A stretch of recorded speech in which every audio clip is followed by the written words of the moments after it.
and welcome to ABC Interactive English. I'm Mike. I'm Kim. It's day 2 of our fun time in the park this month. We're reading some dialogues about people enjoying themselves in a park. Yesterday we met Rick and Eleanor and they were walking around in a park. Eleanor was a little afraid of getting lost, right? I think she'll be okay. Yeah, but Rick told her about his tips, his advice. Follow the path, stick to some landmarks, remember the things around you, and you should have no problem finding where to go. Now, we mentioned yesterday some of our favorite parks in Taipei. Now, what about the world? Because a lot of big cities like Taipei also have some pretty fantastic parks. Are there parks in other countries and other cities that you've been to and you were just like, wow, I wish I could live near this. This is great. I think the most famous one that I've been to, that everybody knows, is Central Park in New York City. They are so big. They have baseball diamonds, paths, they have a zoo in the park. Giant rocks you can sleep on. Yes. I mean, it's unbelievable how big huge. that park. If you just look actually at a map of the island of Manhattan, which is sort of the main part of New York City, Central Park, it takes up a big area. I mean, that is a lot of land, and you're right, there's all sorts of stuff. And you can go on the water in a boat in the summer and go skating in the winter and run around the park, and oh, it's fantastic, one of the best. London, of course, has famous Hyde Park, which is more central, and also Regent's Park, which is a good one to visit because the London Zoo is also in Regent's Park. What's up with zoos and parks? I don't know, that was kind of We have a lot of area, let's just put a zoo here. It's true, it's been there for like more than 100 years. I used to live near Regent's Park and we used to play baseball there. Oh, cool. Which was really weird for British people. I remember Londoners would be walking past, just walking in the park or walking home, and there'll be all these like Canadian and American kids playing baseball in the middle of Regent's Park in the middle of London. He was like looking at us like, what is this? What is going on? So that was another one.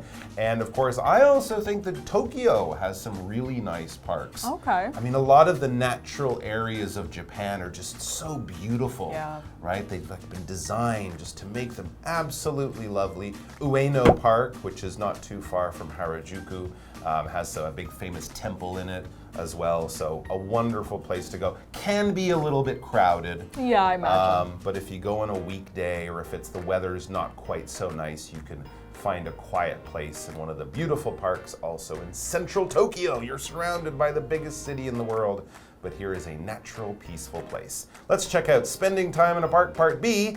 Eleanor and Rick are going to be having some fun today. Rick and Eleanor are on the playground in a park. I'm bored with the seesaw. Let's slide down the slide. You go ahead. I don't want to burn my bottom, so I'll just go on the swings.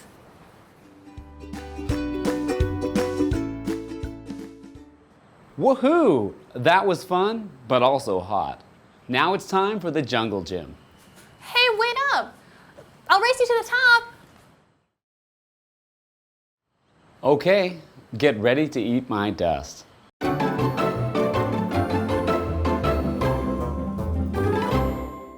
All right, so yes, we're spending time in a park again, and Rick and Eleanor today are on the playground in a park. Yay! So they're going to be enjoying all of those fun things that are kind of built there for kids to enjoy, right? That's what we mean when we say a playground. This is probably a fairly small area in most parks, but for young kids, it may be the most fun area of the park. Who wants to walk on a path and look at boring trees when you can be in the playground? You can go on the swings, you can go down the slide, you can climb on all that equipment. They might have a sandbox there where you can play with your cars and trucks and dig in the sand and all that kind of stuff. So this is the fun little area for kids to play in the ground. It's a playground, it's ground for playing, it's a place for kids to have fun and use this special equipment in the park.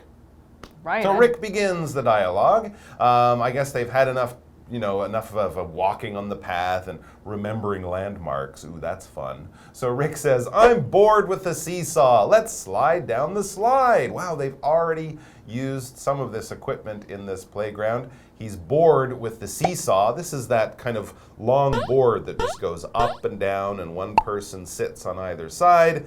and you go up and down. And I totally agree. Even as a little kid, I never understood the seesaw. It's boring. It is kind of boring. And of course, if your friend gets off the seesaw, then you go crashing down to the ground. So it can also be a bit dangerous. So that's why he wants to go down the slide. This is that special thing that's kind of built with one end kind of high, the other end down low near the ground. You sit on the top and you go down quite quickly. Or if you want a real challenge, you try to climb up the slide, which is not easy. Someone will probably yell at you. People don't like when you do that. And if someone comes down when you're going up, you will lose.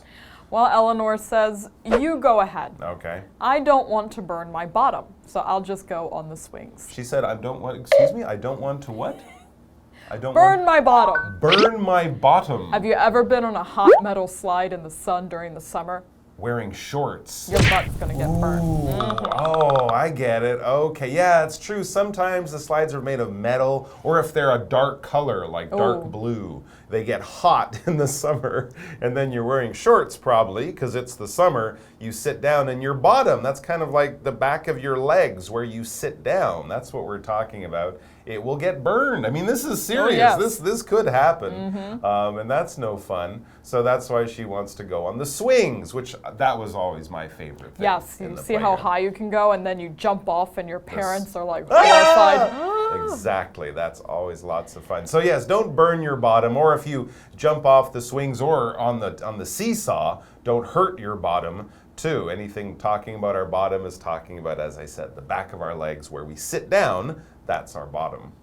So he is obviously just gotten off the slide, I guess, at this point. What is he? And he seems excited. He does seem excited. We know he's excited because he just makes this sound. Woohoo! He says, kind of like yahoo or yay or woohoo, you know, whatever. It's a sound that you make when you're having fun or you're excited or something.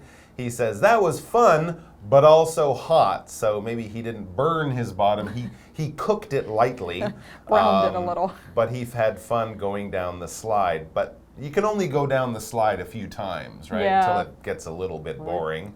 So he wants to change it up again. He says now it's time for the jungle gym. Earlier I mentioned the things that you climb on in the playground. And the jungle gym is that main piece of equipment. It could be ropes, it could be tires, it could be things, you know, bars that you climb up, but basically it's for climbing on. It's the kind of thing, actually you often see jungle gyms in the monkey cage at the zoo, right? Monkeys like to do it, kids like to do it. Lots of fun. You have to be careful. You don't want to fall off or something like that because you could be high above the ground. But it's great fun for climbing, chasing, exploring, or maybe just getting to the top and relaxing. And that's exactly what they want to do because Eleanor says, hey, wait up. I'll race you to the top. Ooh, okay. Ready, set, go. So a climbing race, not a running race. They're going to have to channel their inner monkey to try to get to the top as fast as possible. And Rick seems pretty confident that he will win this race. He agrees to Eleanor's plan to race. He says, okay, I'm excited to do that. And then he says, get ready to eat my dust. Wow. He's really going to go fast. Rick is ready. He's going to climb so fast that he will create dust on the jungle gym. That is exactly what eat my dust means. If you think about old cartoons where the characters run really fast and there's some air that comes out, some dust that comes out from their feet.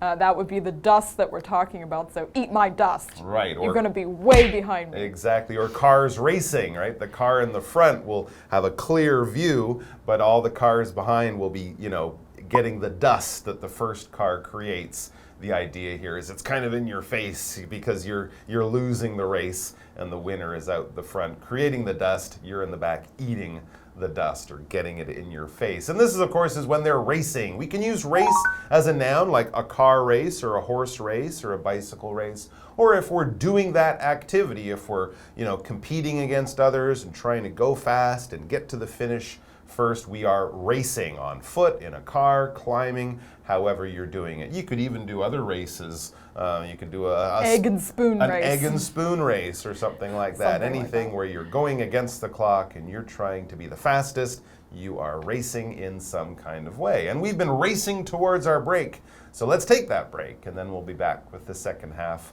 of the dialogue. I'm almost to the break. Eat my dust. Oh man, I gotta keep going.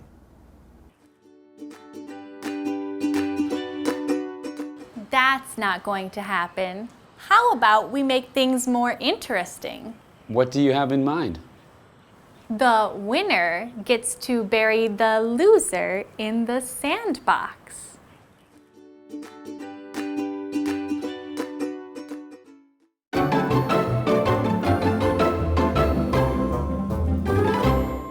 All right, Eleanor and Rick are ready to race. Oh boy. Who gets to the top first? Who do you think is going to win? I don't know. I think Eleanor sounds pretty confident.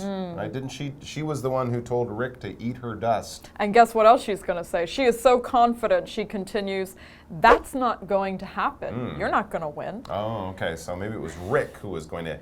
Anyways, they're both pretty confident that they're going to win the race. And she says, how about we make things more interesting? Ooh, interesting. If someone says that before a contest, they're probably talking about betting, right? It's not just going to be, hey, I win, you lose, I'm the winner, you're the loser. It's let's put some money on it, or someone who wins gets to do something and the person who loses has to pay for it, or something like that. Make it more interesting, make the challenge and make the risk of losing or the reward of winning a little bit better. So Rick's not against this idea, but he wants to know, what do you mean by make it more interesting? Like $1 million NT for the winner who gets to the top? That might be too much.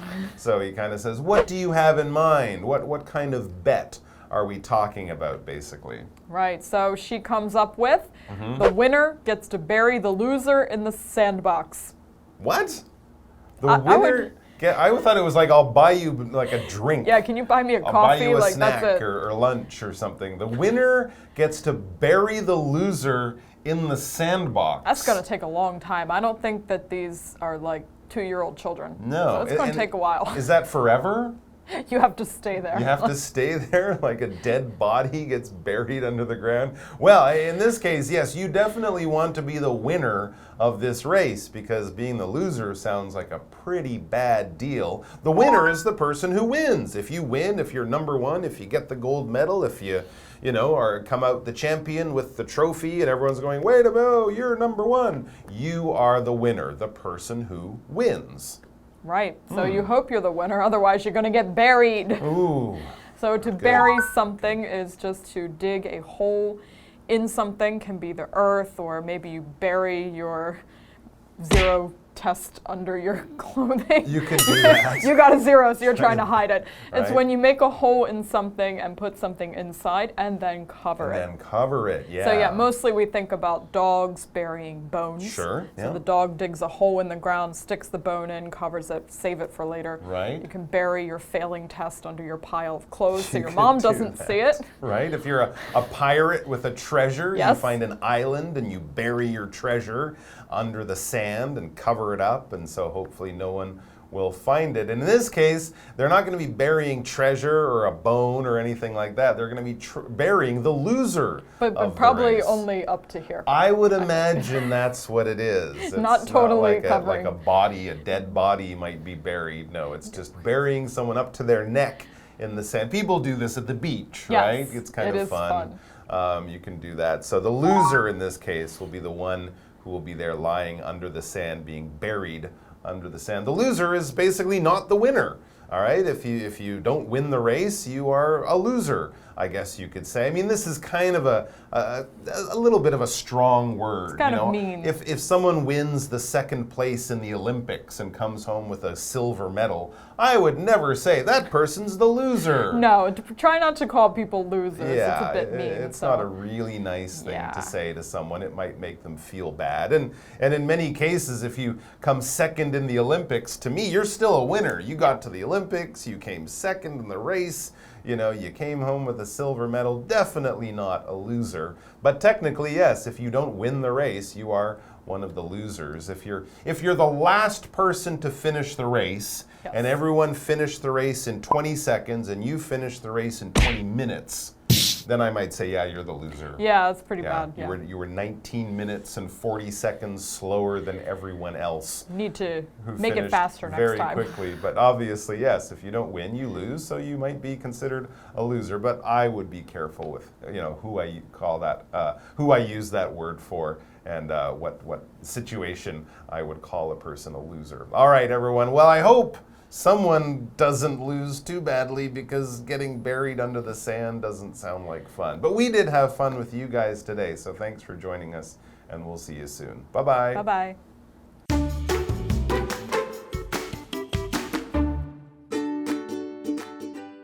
Rick and Eleanor are on the playground in a park. I'm bored with the seesaw. Let's slide down the slide. You go ahead. I don't want to burn my bottom, so I'll just go on the swings.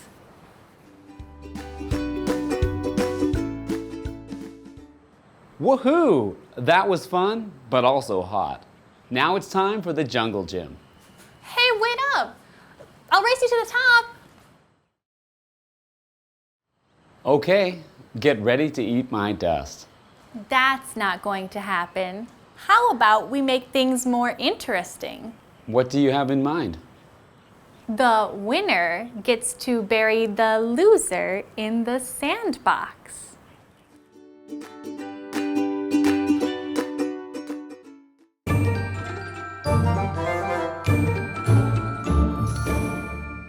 Hi, 我是 Stephanie。那我们今天的单字主题呢是 Squid Game， 也就是很红的鱿鱼游戏。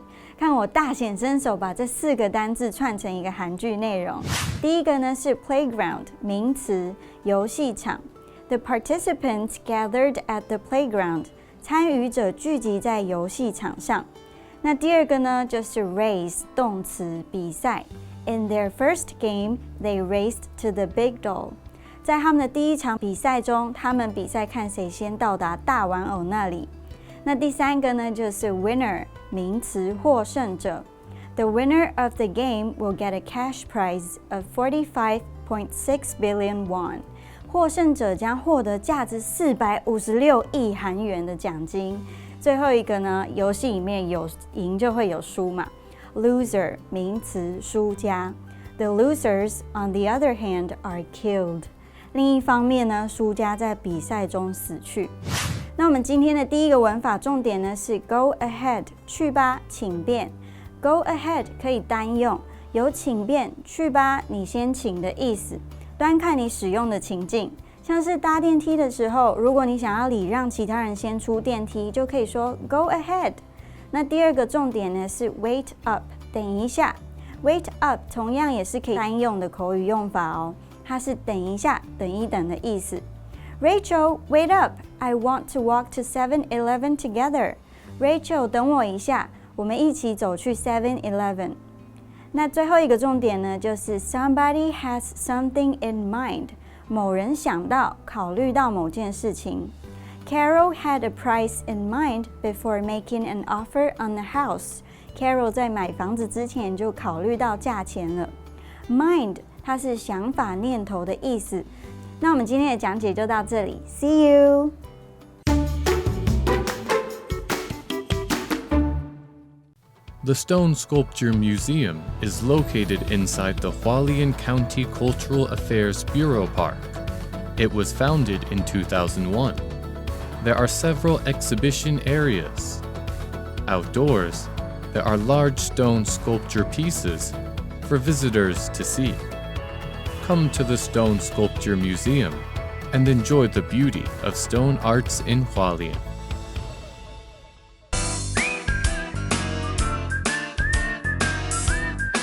See you next time!